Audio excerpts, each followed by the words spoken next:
cage. Lock yourself in.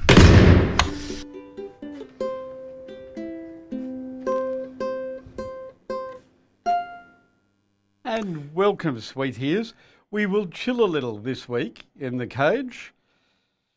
Last week I waxed lyrical about activists in cages around the world for talking truth to power and the role of the media in keeping them there. Some of you indicated a bit of a world weariness that encouraged me to take a break from doomscrolling. Self-help guru Dale Carnegie wrote, "Two men look out from behind the bars, one sees mud, the other stars." This week, sweet ears, we're looking at the stars. We've previously recounted Peter Cundall's story as a prisoner of war who stayed sane by remembering in great detail the music concerts that he had heard as a child. Peter's garden was a legend of my childhood because I went to Gardening Australia Christmas party at his house and combined a brush with fame with cheesecake. I also remember some great rock concerts, Talking Head, Bowie, Queen, along with some fantastic theatre, a blood-soaked Macbeth without seats in the dark. And I loved the season I spent watching the Queensland Ballet in the media seats just behind my man crush, Lee Kun Shin. Also remember some odd moments like giant church candles drooping in the extreme heat of a little Traviata concert as the audience fainted around me. Or special moments in interviews when the subject drops their media guard and you connect directly with the human behind the reputation. The electric thrill of human communication. In fact, the electric thrill of performance. There are rare occasions when it comes together and a room full of people share your pulse.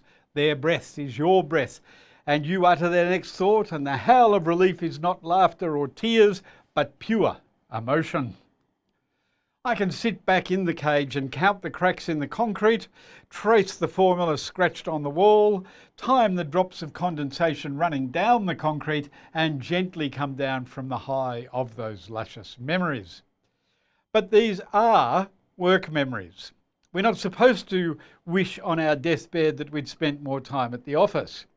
The medieval writer Robert Burton said, like dogs on a wheel, birds in a cage, or a squirrel on a chain, ambitious men climb and climb with great labour and never reach the top. Well, untrue, Bertie boy, there are pinnacles of work that are pure joy. The smell of opening a freshly printed magazine or book that you've nursed from blank page to publication. Now that's a thrill, that's a satisfying feeling. Going live with a new website and watching the first comments become traffic and the site become a living thing, an act of creation. Or the thrill of politics. I followed Kevin Rudd through a crowd of media cameras for the first debate of the 2013 election. The media glare was so bright that I could see through his ears. Or the ears of my firstborn. She was born head first, a patch of hair, pushing, and then an ear popped out. Baby big ears. Many special moments are non-verbal. The magical months before words, strong, deep, and largely silent communication. Watching a full moon rise over the Mediterranean with my 7-year-old twin daughters and seeing the man in the moon from childhood picture books. Non-verbal, but still cultural, which brings me to the magic of the non-verbal world beyond the human. Fireflies and pythons in the ancient cedar forest of Murray Scrub. The forest of the giants on Gari, climbing over a hot, deep sandblow on Gari and seeing the deep, cold, green waters of a lake filled with schools of fish visibly feeding at the water's edge. Lying on the desert sands of the gorgeous gorges outside Alice Springs in a swag, watching the stars wheel over the curved surface of the earth. Really feel like you are against space. Sitting in the 100-year-old cypresses of my grandmother's farm, watching the neighbours silently go about their work as I swayed in the treetops. Lazy summers reading in the honeysuckle hedge. Long summers exploring an endless network of tunnels under the blackberries that blanketed the local creek. The endless diving, drifting and climbing up the Sorrento Pier, watching the inky black water for Peter the stingless stingray to swoop by, feasting on cuttlefish. These are the sweet dreams I drift off to when I look past the bars to the stars, past the toil of our affairs.